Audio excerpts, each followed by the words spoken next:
Postal ballot में Congress party क्यों जीत रही है और भाजपा ईवीएम में क्यों जीत रही है, ये बड़ा सवाल है। एक सोचनीय विषय है, इस पे होना भी चाहिए। देखिए, दिग्विजय सिंह बड़े नेता हैं कांग्रेस के, लेकिन कभी कभी गुस्सा लगती है ऐसे नेताओं पे कि कांग्रेस के रिज्यूम में ही ईवीएम आया था। ईवीएम क्यों ले आए थे आप भी तो अन्य दलों के लिए जो है एक तरह के कुठाराघात करने के लिए ले आए थे, क्यों ले आए आप?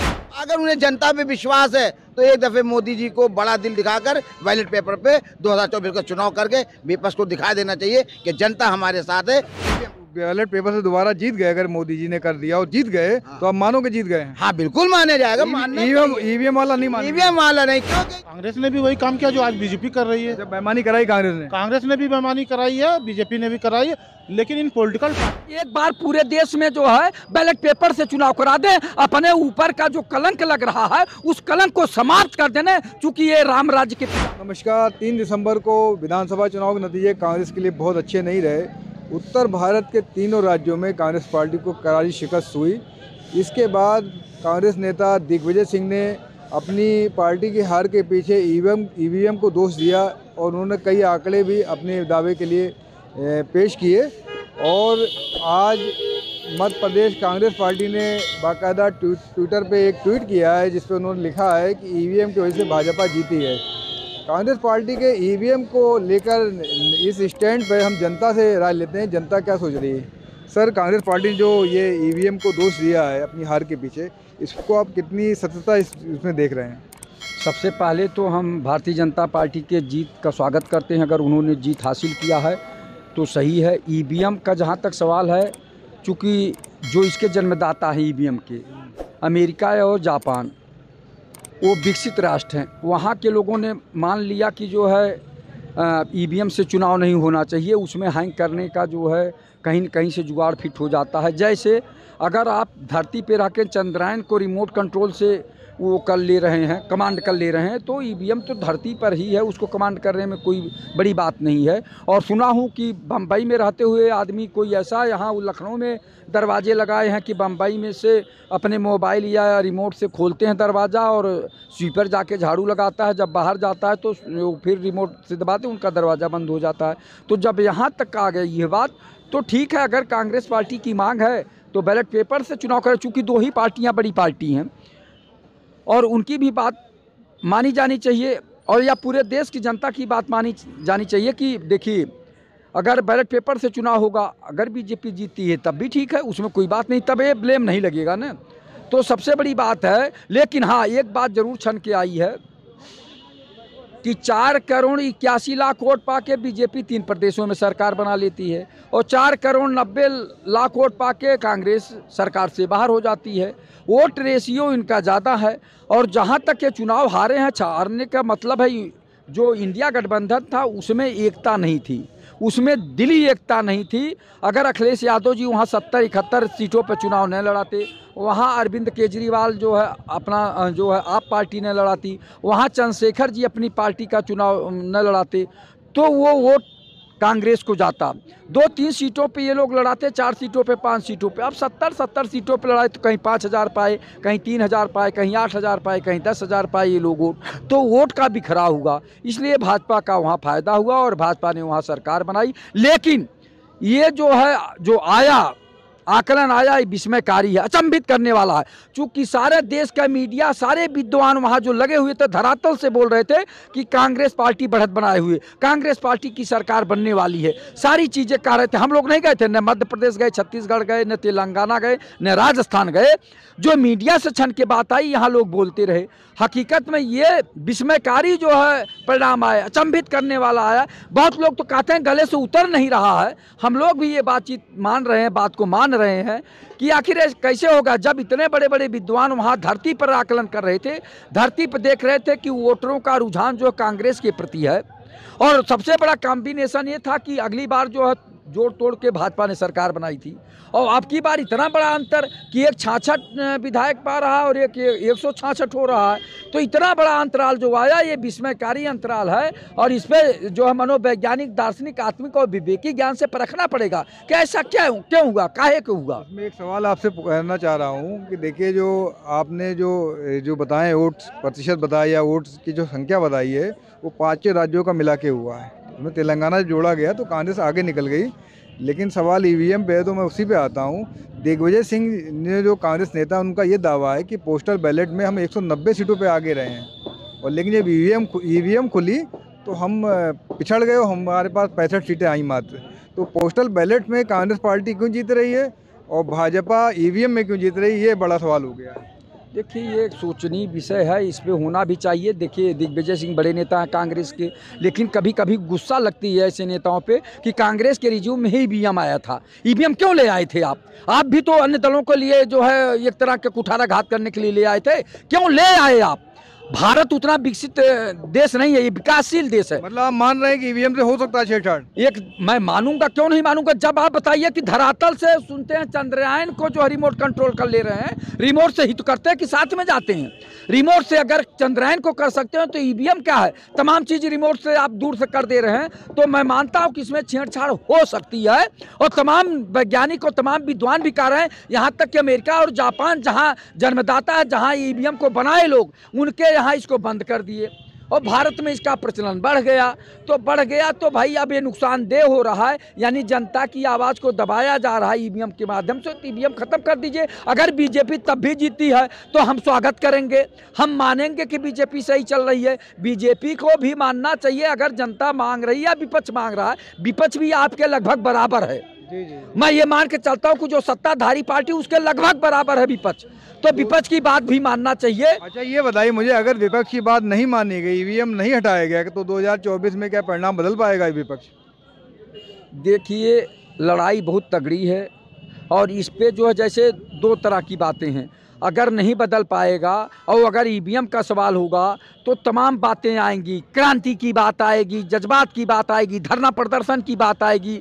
तो ये चीज़ आपने शायद श्रीलंका का देखा था आप हालत, तो भारत में भी हो जाएगा कि देश के जब जनता ऊब जाती किसी व्यक्ति से और ज़बरदस्ती कोई शासन चलाना चाहता है, सत्ता चलाना चाहता है, तो जनता ऊब जाती है और जनता उखाड़ फेंकेगी। श्रीमती इंदिरा गांधी इमरजेंसी लगाई थी, सारे देश के बड़े नेताओं को उन्होंने बंद कर दिया जेल में। उसके बाद जयप्रकाश नारायण आंदोलन चलाए, सारे नेता उनके साथ आए और यहाँ तक कि पूरे उत्तर भारत से कांग्रेस का सफाया हो गया और वो बुरी तरह से चुनाव कांग्रेस पार्टी हार गई और जनता पार्टी की सरकार बनी। तो ये क्या है आप ये बताइए। 17 साल शायद पंडित जवाहरलाल नेहरू देश के प्रधानमंत्री रहे, लगभग 16 साल इंदिरा गांधी जी देश के प्रधानमंत्री रहीं, उसके बाद 10 साल मनमोहन जी रहे, लगभग जो है 7 साल जो है अटल जी रहे, और वैसे बीपी सिंह जी रहे, लाल बहादुर शास्त्री जी रहे, जितने लोग रहे, और अब मोदी जी भी 10 साल हो गया है। तो जनता में ये कुबन होती है। अब जनता में मोदी जी से उबन हो गई, चूंकि इन्होंने जो वादा किया तो उस पर तो एक कदम नहीं चले। तो जनता ने तो वोट दे दिया ना उनको। जनता, फिर वही बात, तो ईवीएम पे क्यों सवाल? अगर जनता ने वोट दे दिया, हम मान लिए, तो ईवीएम पे सवाल होना नहीं चाहिए। 2 करोड़ जनता को उन्होंने प्रतिवर्ष रोजगार देने की बात कही थी, देश से भ्रष्टाचार समाप्त करने की बात कही थी, देश से जो है महंगाई समाप्त करने की बात कही थी, विदेशों में जब काला धन लाके देश में खुशहाली लाने की बात कही थी, उसमें तो एक कदम चले नहीं देश के प्रधानमंत्री जी, और चुनाव जीत गए। चुनाव तो कोई भी जीतता हारता उसका स्वागत है, हम आज भी वो चुनाव जीते हैं, हम स्वागत करते हैं। लेकिन अगर ईवीएम की गड़बड़ी की जो जांच हो रही है, मांग कर रहे हैं लोग, तो चूंकि लगभग बराबर का वो मांग गलत नहीं है, आपका कहना है? मांग गलत नहीं, मांग नहीं गलत। तो आप बताइए, ईवीएम की जो विपक्ष ने मांग किया है, ईवीएम के वजह से हम चुनाव हार रहे हैं, उनका आरोप है और मांग कर रहा है ईवीएम हटाई जाए, इससे आप सहमत हैं कि नहीं सहमत? देखिए, ऐसा है कि हमारे मोदी जी, प्रधानमंत्री अमित शाह और योगी जी ये बार बार ताल ठोक रहे हैं कि हमने जनता के लिए बहुत किया है, जनता के लिए बहुत किया। मोदी जी कहते हैं कि जनता का पूरी तरह से सहयोग हमारे साथ है, जनता ने हम पे विश्वास किया है। अगर वही जनता और वही लोग विपक्ष ये कह रहा है कि ईवीएम के खिलाफ चुनाव होना चाहिए, ईवीएम के बिना होना चाहिए, तो अगर उन्हें जनता पे विश्वास है तो एक दफ़े मोदी जी को बड़ा दिल दिखाकर बैलेट पेपर पे 2024 का चुनाव करके विपक्ष को दिखा देना चाहिए कि जनता हमारे साथ है, ईवीएम हमारे साथ। यानी आप जो है ये कहते हैं, अगर बैलेट पेपर से दोबारा जीत गए, अगर मोदी जी ने कर दिया और जीत गए, तो आप मानो कि जीत गए? हाँ, बिल्कुल माने जाएगा। ईवीएम वाला नहीं माने? ईवीएम वाला नहीं, क्योंकि ये इजरायली मशीन ही है और पूरे इजराइल के पैटर्न पे हमारा इजराइल की मशीन, ये वहीं की मशीन आई हुई है, ये वहीं की मशीन नहीं है। आप भाई साहब बताइए, ईवीएम पे जो आरोप लगाया है कांग्रेस नेता दिग्विजय सिंह ने, इस पे आपका क्या सोचना है? गलत आरोप है, सही आरोप? देखिए, आरोप सिर्फ कांग्रेस ने नहीं, हमेशा आरोप लगते रहे। जब कांग्रेस की सरकार थी तब भी बीजेपी आरोप लगाई थी, आपको शायद याद हो। सवाल ये, कांग्रेस फिर लाई क्यों थी? कांग्रेस ने भी वही काम किया जो आज बीजेपी कर रही है। जब बेईमानी कराई कांग्रेस ने भी बेईमानी कराई है, बीजेपी ने भी कराई है। लेकिन इन पॉलिटिकल पार्टियों को यूनाइट होकर चुनाव आयोग में जाने में क्या दिक्कत है? हर चुनाव के बाद ये ईवीएम पे ठिकरा फोड़ देते हैं। ईवीएम पे ठिकरा फोड़ेंगे या दूसरे पॉलिटिकल पार्टी पे ठिकरा फोड़ देंगे, इनकी वजह से हम हार गए। ये सब लोकतंत्र में जीते हैं, लोकतंत्र पे तो विश्वास रखिए। लोकतंत्र में जीते हैं, जो लोकतंत्र में विश्वास रखना चाहिए इन लोगों को, पॉलिटिकल पार्टीज को। कल मैंने एक से सवाल पूछा था, उन भाई साहब ने, भाजपा के सपोर्टर, उन्होंने का ये कहना था पॉलिटिकल पार्टीज को अगर ईवीएम पे विश्वास नहीं, चुनाव आयोग को लिख के दे दे, जब तक ईवीएम रहेगी तो हम चुनाव नहीं लड़ेंगे। लेकिन अपोजिशन की पार्टियां ये काम नहीं कर रही हैं। भाई अपोजिशन की पार्टियां यूनाइट क्यों नहीं हो रही है?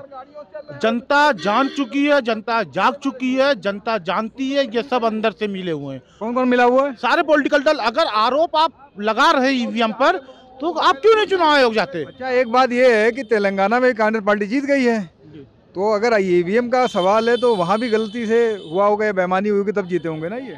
और देखिए, मैं ईवीएम पे सवाल ज़्यादा नहीं उठाता, लेकिन इतना ज़्यादा सवाल उठ रहा है, मुझे भी शक हो रहा है। ईवीएम शक होने लगा आपको? शक होने लगा। आपको विश्वास नहीं चुनाव ट्रांसपेरेंट हुए हैं? नहीं, मुझे विश्वास नहीं है। आपको विश्वास नहीं है? नहीं।